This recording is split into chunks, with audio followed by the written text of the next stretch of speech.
नमस्कार दोस्तों, आप देख निष्पक्ष दस्तक। मैं हूं राजू यादव। विधानसभा में समाजवादी पार्टी की बात तो बड़ी बेबाकी से रखने वाले आर.के. पटेल साहब मेरे साथ बात करने के लिए, और आज पटेल जी की जयंती भी है। पटेल जी के मानने वाले क्या पटेल जी के मार्गदर्शन चल रहे हैं राजकीय जी? निश्चित रूप से उत्तर प्रदेश का जो पटेल सरदार वल्लभ भाई पटेल को अपना आइडियल मानने या वंशज मानने वाले जो लोग हैं, आज वो समाजवादी पार्टी के साथ खड़े हैं। 2024 का परिणाम भी आपको सर्टिफिकेट के रूप में दे रहा है। तो निश्चित रूप से आज समाजवादी पार्टी के द्वारा कार्यालय में जो सरदार वल्लभ भाई पटेल की 150वें जन्म जयंती का आयोजन हुआ और हम सब लोगों ने संकल्प लिया कि सरदार पटेल के सपनों का भारत बनाना है। और भारतीय जनता पार्टी ठीक उसके विपरीत काम कर रही है। आप एक एक नजीर आप ले सकते हो। सरदार वल्लभ भाई पटेल को पूरे देश ने कब जाना?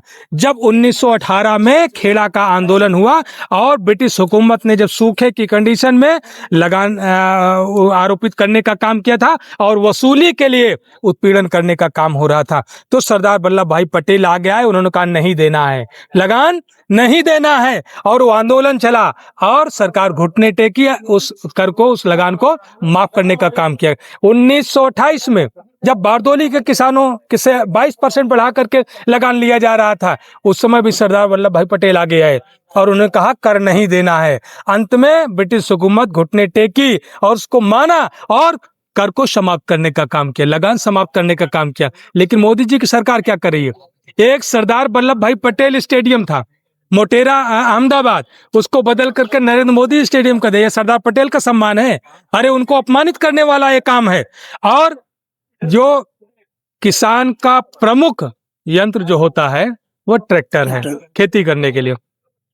भारतीय जनता पार्टी की सरकार 12% का ट्रैक्टर पर टैक्स है और 28% ट्रैक्टर के पार्ट्स पर टैक्स लगाने का काम किया। आप समझ सकते हैं कि भारत के लोकतंत्र में आजादी के बाद से किसी भी सरकार ने जो कृषि यंत्र के रूप में ट्रैक्टर होता है उस पर टैक्स लगाने का काम नहीं किया था।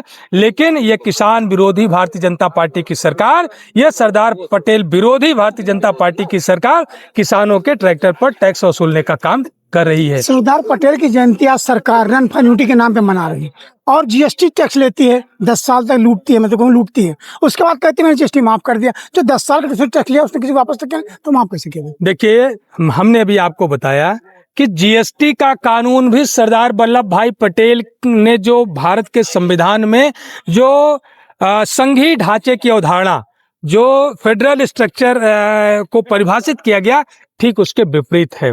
क्योंकि राज्यों की अपनी एक स्वायत्ता होती है।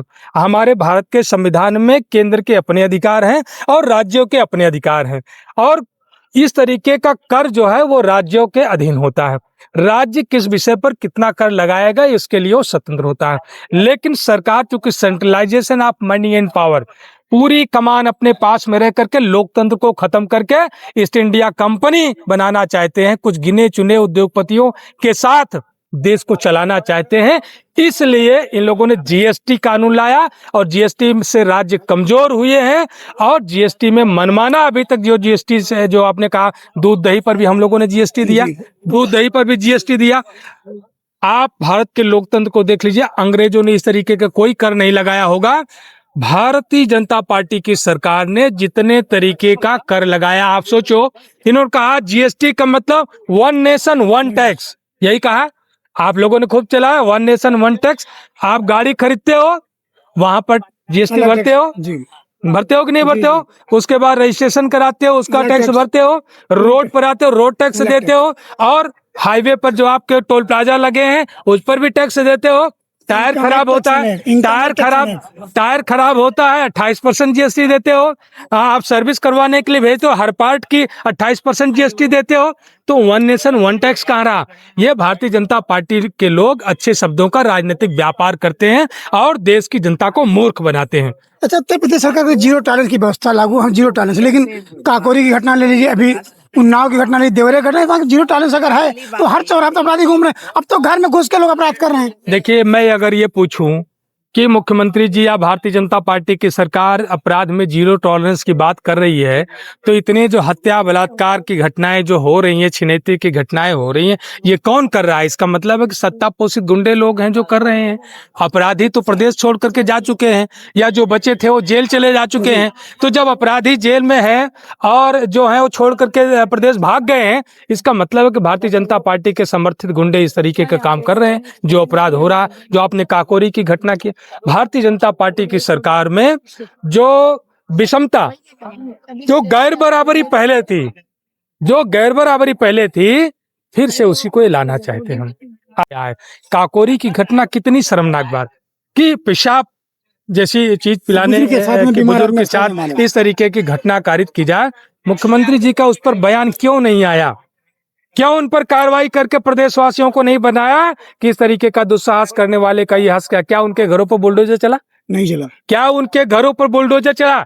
जिसने उत्तर प्रदेश के दलित को पेशाब पिलाने का काम किया, क्या उसके घरों पर बुलडोजर चला? नहीं चला। इस पर जवाब मुख्यमंत्री जी क्यों नहीं देते? बलरामपुर की घटना, एक पटेल परिवार को मुख्यमंत्री जी के स्वजाति लोगों ने पीट पीट करके मारा, और उस घर की एक बेटी, आप सोचो कि 18-20 साल की एक बेटी जिस तरीके की बात करे, ये नफरत कौन फैलाया? जो कह रही कि ओबीसी वाले शूद्र हैं, इनको छुओ नहीं, अछूत हैं, और इनको छुओगे तो मिर्गी आएगी। इस तरीके का आज समाज में वातावरण ये कहां से बना? ये नई पीढ़ियां क्या सीखी? इसका मतलब भारतीय जनता पार्टी फिर से गैर बराबरी वाला संविधान लाना चाहती है। इसलिए भारतीय जनता पार्टी पर प्राय आरोप लगता है कि भारतीय जनता पार्टी संविधान में विश्वास नहीं करती, लोकतंत्र में विश्वास नहीं करती। यही आरएसएस के लोग करते थे, यही भारतीय जनता पार्टी के लोग कर रहे हैं। आपने सब बहुत बार मुख्यमंत्री की स्वजाती है। अभी उन्नाव के मदऊ खेड़ा में एक नाबालिग बच्चा 14 वर्ष का ऋतिक यादव भागवत सुन के आ रहा था, विशंबर त्रिपाठी जी तो घर के सामने गुजरा, उनका कुत्ता उस पर भूखा, उसके बच्चे के साथ गाड़ी निकल गई। उन्होंने अगले दिन बच्चे को उठवा लिया, घर पे मारा, पीटा, जूते में थूका, चटा, जूते से पानी पिलवाया और उसको बिजली का शॉर्ट तक दिया गया। अगले दिन बच्चा सुसाइड किया, आत्महत्या किया, मार से पीट दिया। लेकिन वो जो व्यक्ति है दीपावली के दिन आकर डिप्टी सीएम को मिठाई खिलाता है। देखिए, मैंने क्या कहा कि भारतीय जनता पार्टी वह पार्टी है जो कितने भी बड़े पाप आप अपराध कर लिए हो, अगर आप भारतीय जनता पार्टी के समर्थन में हो तो सारे अपराध आपके माफ हैं, सारे पाप आपके माफ हैं। तो ये तो एक घटना आपके संज्ञान में आ गई। पूरे उत्तर प्रदेश के हर एक जनपद में जो पिछड़ा है, जो दलित है, उसका उत्पीड़न हो रहा है, उसको अपमान का सामना करना पड़ रहा है, और भारतीय जनता पार्टी तो मनुवाद में यकीन करती है, वही लाने का प्रयास। पटेल जी, एक आखिरी सवाल मेरा आपसे, बहुत महत्वपूर्ण सवाल है। भाजपा सरकार जो भी कानून विधान बनाती है उसको आगे चला के 2000 का नोटिस ने बनाया, बंद हो गया, जीएसटी लागू किया, बंद हो गया। आखिर ऐसा क्यों है कि दीर्घकाल नहीं चल पा रहे हैं? देखिए, भारतीय जनता पार्टी की नीयत साफ नहीं है। वो अपने निहित स्वार्थ नीति बनाते हैं और जिसकी वजह से वो नीति सफल नहीं होती है।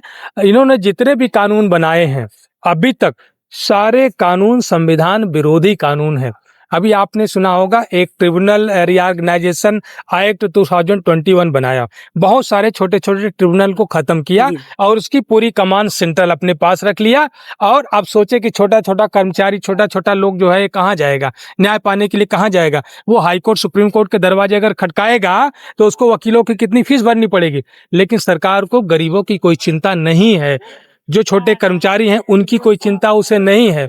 इसलिए हम लोग ये मानते हैं कि भारतीय जनता पार्टी संविधान और लोकतंत्र विरोधी पार्टी है। इन्होंने जितने भी कानून, वन देश वन नेशन वन इलेक्शन, ये केवल centralisation of money and power की बात है, इसके अलावा और कुछ नहीं है। इससे भारत का संघीय ढांचा बिगड़ेगा, राज्यों के अपने अधिकार खत्म होंगे, और जो एक शक्ल ले लेंगे ईस्ट इंडिया कंपनी का। अगर जो हमारे भारत के संविधान के आर्टिकल 1 में जो बात लिखी गई है कि इंडिया मतलब Bharat shall be the union of states, वह अवधारणा खत्म होगी। भारत का मतलब जो यूनियन ऑफ स्टेट्स है, जब स्टेट्स रहेंगे नहीं, कमजोर हो जाएंगे, तब तो भारत की संप्रभुता पर चोट नहीं लगेगी क्या?